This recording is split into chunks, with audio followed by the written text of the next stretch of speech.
Welcome to the recap. I'm Davion Daniels. And I'm Kinsey Watson. This show is taking a look at the week that was Oklahoma government in action. Let's get started the same way this week did. For too long in this building, we focused and invested on those people who can afford lobbyists, wealthy Oklahomans and corporations.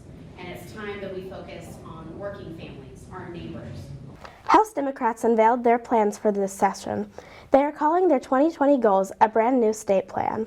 The plan calls for a full expansion of Medicaid as opposed to the governor's block grant expansion plan.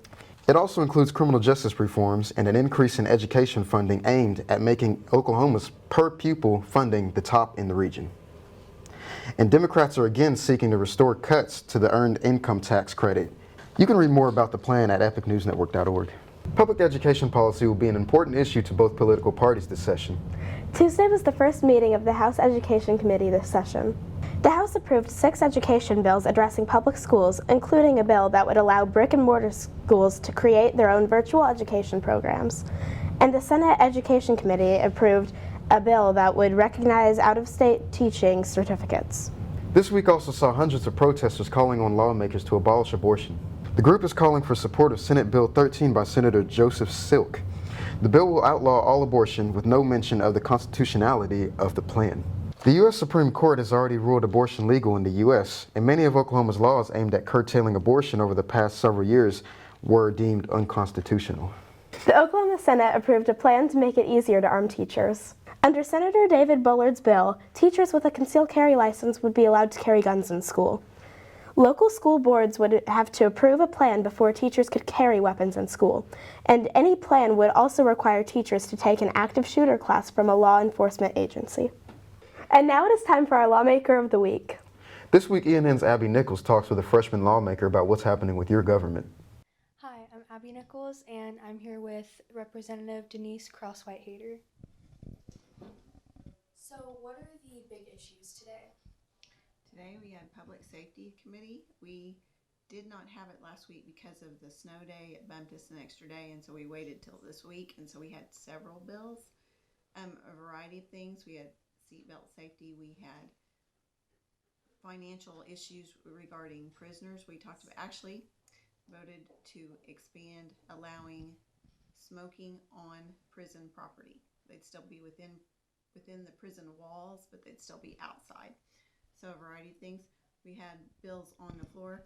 Because we're getting primarily still in committee, we haven't gotten deeply on the floor, except last week we did have a pro-life bill, which was debated, I think, for about an hour and a half, which is usually a long time. Most of our bills probably only go a few minutes if we have debate or discussion.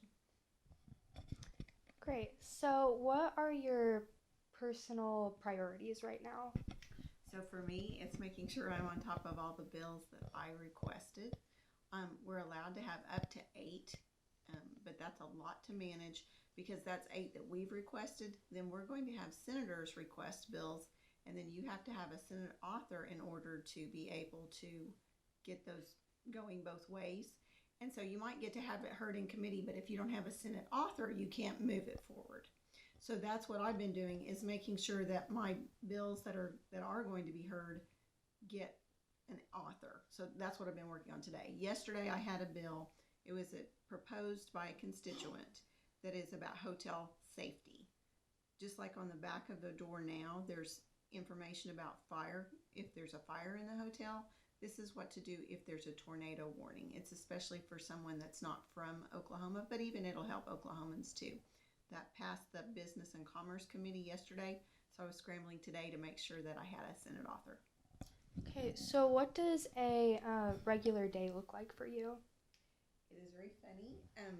We eat a lot, and that looks like you're just having a good time, but for the most part, it's really business going on. It's not unusual for me to have 1 or 2 breakfasts in the morning. This morning in particular, I went to the Aerospace Caucus because I represent Vance Air Force Base. That is the number 2 economic driver in our state.